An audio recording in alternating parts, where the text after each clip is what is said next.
Hello, my name is Julia Anderson. I am a student in IS 532 at the University of Illinois Urbana-Champaign, and today I will be talking about the accessibility of collections in school libraries. I've chosen to focus on accessibility in the school library today because our mission as school librarians is to ensure free and equitable access to information for all our students, some of whom may be English language learners, have learning disabilities, or otherwise face difficulties navigating our collections.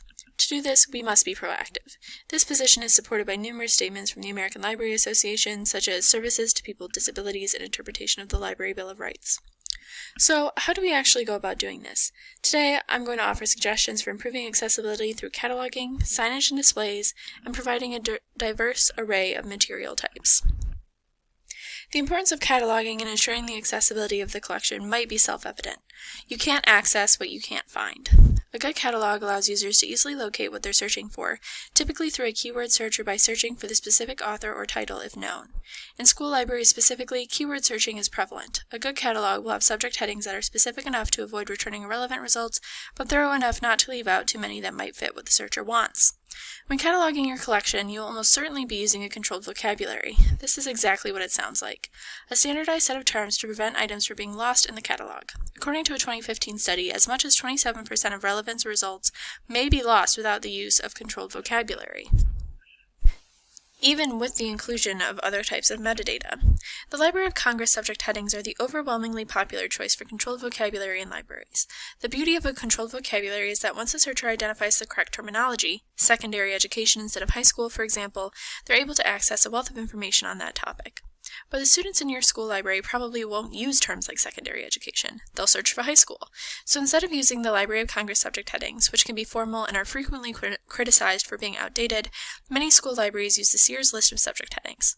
The list was first created by librarians in 1923 to increase material discoverability with an attention to natural language, and the subject headings are still updated by a librarian-led advisory group today. Additionally, librarians can sometimes rely on folksonomies or controlled vocabulary sourced from users to make their collections more accessible.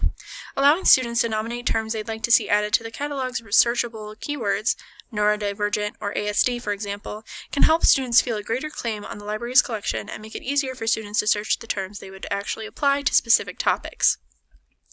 Of course, to prevent bullying or the use of slurs, a librarian moderator would need to approve any terms before they are added to the user tech options. In a more controlled manner, librarians can also turn to supplementary controlled vocabularies developed by outside groups that focus specifically on offering up-to-date terminology to catalog items relevant to marginalized groups. One excellent example of this is the Homosaurus, an international LGBTQ linked data vocabulary compiled and maintained by the Digital Transgender Archive. However, even with a more simplified or natural language-based controlled vocabulary, we as librarians should not assume that our students will immediately understand how to navigate the catalog. We must work with teachers to schedule orientation times for students whenever possible. This gives us the opportunity to demonstrate catalog searching for students as well as familiarizing them with the physical space and layout of the library. This is particularly helpful for students who may not otherwise feel that the library is a space intended for them, recognize that the collection has items relevant to them, as well as where those items are physically located. A call number in the catalog is not particularly useful if the student is unable to associate it with a physical location. Furthermore, as librarians, we should recognize that our students will likely move on to use other libraries in the future and work to give them the tools to access information in other catalogs with other controlled vocabularies. Taking time to instruct students in something as simple but non-intuitive as Boolean searching can open up worlds of information for them in the future.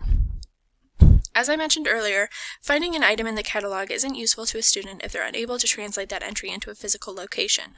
This can be difficult even for students fluent in English without any learning disabilities. To make locating a book more accessible to all students, librarians should use multilingual signage when relevant and achievable. Depending on your student population, this might mean signs in both English and Spanish, or Chinese, or another language that is commonly spoken at home by your students. Even if these translations are beyond your current resources, it's always a good idea to include images or icons on signage. Many school libraries with genreified collections already have an icon system in place. Additionally, creating signs with large font and clear black and white contrast is important for students with dyslexia or color blindness. It is also best to use clear, simple sans serif fonts such as Arial or Verdana to maximize accessibility for dyslexic students. It's also best to avoid all caps when possible, as it's more difficult for dyslexic people to read words when there is no variation in letter height. With clear signage that considers legibility for all students, your collection is much more likely to be accessible to everyone. Just like with cataloging, you can only read what you can find. This same concept applies to materials displays. While this principle is true for collections at large, perhaps a student would never know they loved high fantasy if they didn't select one from their school's blind date with a book display, for example. It is especially true for books by or about marginalized people that may otherwise languish in the collection. Placing these books front and center not only help your students recognize that they exist, they also passively reinforce the message of free access. Rather than hiding away books about LGBTQ people or the history of racism in America, placing them on display signals to students that they are encouraged to read about subjects they might otherwise worry are taboo or would get them into trouble. The same concept can be applied to online displays of digital materials and or the use of LibGuides. LibGuides in particular can be an excellent way to highlight accessible materials for students and their families on the library website. As librarians, advertising the reliable resources available to our users is a key aspect of our roles as information professionals. If all of our databases are tucked away in a web page within a web page of library resources, students are unlikely to discover them without being specifically directed there. By putting curated lists out on the library's homepage or other prominent online positions, we can increase our students' ability to discover and access these resources on their own. But moving beyond simple discovery, it's vitally important that we ensure the materials themselves are accessible to our students. Audiobooks are an excellent example of a way we can branch out from traditional print books to improve our students' access to information.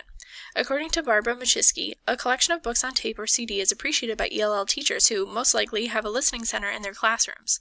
Students who are only beginning to read in English can use tapes or CDs to work somewhat independently, benefit from hearing a variety of English speakers, and learn to track auditory message with the written one. Not only does the audio medium make it easier for ELL students to understand the information in the moment, it helps them build reading comprehension skills that will make all written information more accessible to them in the future. Audiobooks are also much more accessible for students with learning disabilities like dyslexia. Pairing an audiobook with a written text, or simply listening to an audiobook on its own, are both excellent options for these students. In fact, according to a report published in the Journal of Neuroscience in September of 2019, results of a recent study suggest that the representation of language semantics is independent of the sensory modality through which the semantic information is received. In other words, the same parts of your brain are activated by listening or reading to a book. It's important that school librarians provide audiobook options to students when they're able to, and that they refrain from shaming students for the format in which they choose to consume their books. Similarly, graphic novels are an excellent tool for encouraging struggling and reluctant readers. The images can be helpful for ELL students, dyslexic students, and students who are deaf or hard of hearing. All three groups may struggle with reading comprehension if facing text alone, without the aid of accompanying images to decode meaning. Many librarians also have anecdotes about reluctant readers who were drawn in with approachable graphic novels and eventually graduated to fully text-based books. However students choose to consume their books, graphic novels should be considered a legitimate choice to encourage students' independent reading and a helpful tool for students struggling with reading comprehension. Providing these kinds of books ensures that the library has materials accessible to students at multiple reading levels. Ematerials are another non-traditional format in that they are not print.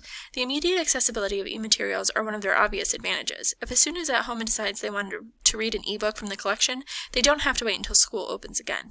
Furthermore, many e-media apps like Libby and Hoopla also allow readers to adjust the font and letter size on e-media devices, so readers with dyslexia or poor eyesight can customize their settings for a more accessible reading experience. As librarians, we can also do more to ensure all our digital content is accessible to all students.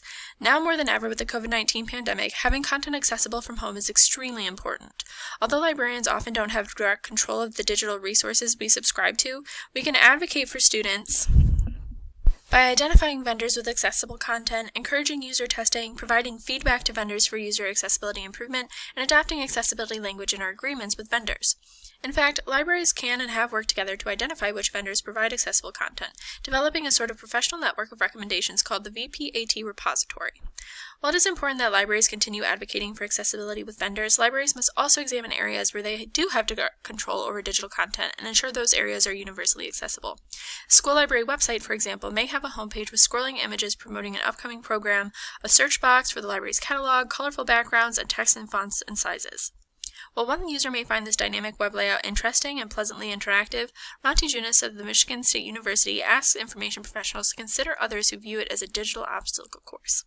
How do people with disabilities access these digital spaces without getting lost? Can they also get the same access and benefit of our collections if they rely on assistive technology? I hope that after this lightning talk, we will all take the time to reconsider the accessibility of our library collections. Most school librarians can take steps as simple as implementing user tagging to create student-led folksonomies for more effective and natural language searching, revisiting the accessibility of their physical as well as digital spaces, and consciously choosing to develop a collection that supports students beyond those who are already comfortable reading traditional print books. Thank you so much for your attention during this presentation. Please feel free to reach out to me with any questions or comments via email. Here are the sources cited in this presentation, as well as citations for the images used.